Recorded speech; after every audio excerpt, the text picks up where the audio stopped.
Pour ma part, ça m'a mis dans la merde, j'en ai partout et je bloque mes prélèvements par habitude et du coup, je dois de l'argent partout. Alors moi aussi, j'étais dans ton cas où j'en ai été à bloquer des prélèvements ou alors j'allais en début de mois retirer de l'espèce parce que je savais que la fin du mois, elle allait être catastrophique.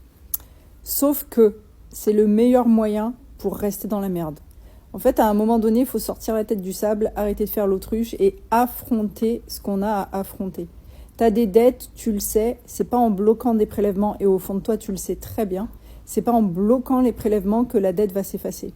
Au contraire. Alors tu vas me dire, oui, mais du coup, j'ai pas l'argent, etc. Je sais. La première étape qu'il faut que tu fasses, donc tu me disais en commentaire que tu faisais pas de budget.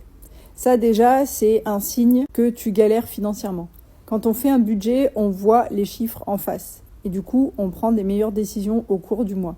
Donc la première chose à faire, c'est de faire un état des lieux de ta situation. Et ça commence à devenir urgent parce que si les prélèvements sont bloqués, ça veut dire que tu vas avoir des frais, si ce n'est pas déjà fait, et de la banque et des organismes à qui tu dois de l'argent, et que potentiellement, tu vas être signalé au fichier des incidents de paiement.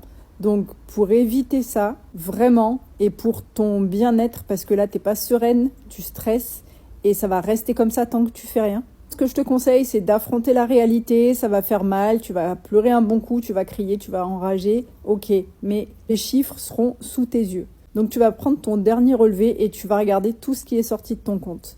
Et surtout, tu vas regarder tout ce qui a été rejeté, tous les prélèvements que tu bloques, que ce soit des 3 fois, des 4 fois, des mensualités de crédit, etc. Tout ce qui est bloqué, tu vas lister et tu vas commencer par t'attaquer à ça. Première chose à faire aussi, tu arrêtes de te servir de ta carte bleue. Tu n'as plus les moyens. Tu peux plus. Donc, les dépenses, tu les oublies. Tu manges ce qu'il y a dans ton placard, ce qu'il y a dans ton frigo. Tu ne sors pas, tu vas pas au resto. Tu n'as pas les moyens. Donc, vraiment, là, il faut se mettre en mode, il y a urgence, il faut que je me sorte de la merde. Sinon, ça va s'aggraver. Tu vas arriver à un point où ce sera 10 fois pire que ce que c'est maintenant. Donc, là, c'est urgent.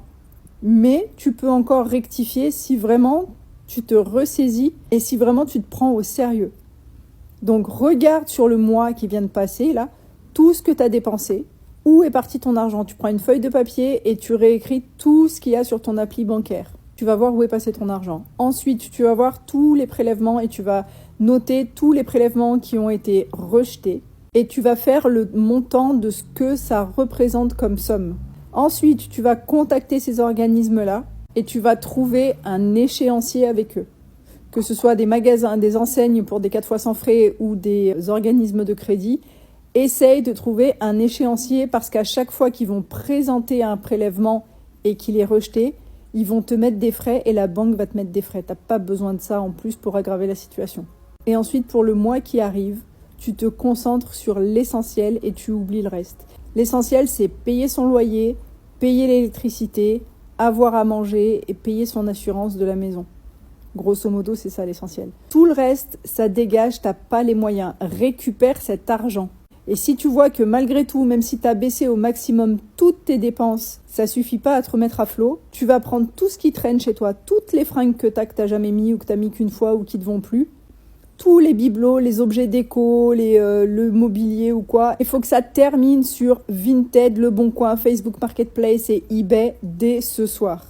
Il y a urgence, il te faut du cash. En parallèle de ça, trouve-toi un job d'appoint de quelques heures par semaine. Il y a des jobs à temps partiel dans l'hôtellerie, la restauration, les week-ends, le soir, il y en a. Et il y en a beaucoup. Et pas que dans l'hôtellerie et la restauration. Donc, serre les dents, retrousse-toi les manches. Il n'y a personne qui va venir payer tes dettes à ta place. Il n'y a que toi qui peux le faire. Et le plus tôt tu auras compris ça, le plus tôt tu mets les efforts en place et t'arrêtes l'hémorragie, le plus tôt tu te sortiras de ça. Commence par lister tout ce que tu as dépensé et où est passé ton argent sur le mois qui vient de s'écouler. Fais un budget le plus strict possible et va chercher le cash qui te manque pour te remettre à flot. N'hésite pas si tu as d'autres questions. Courage à toi.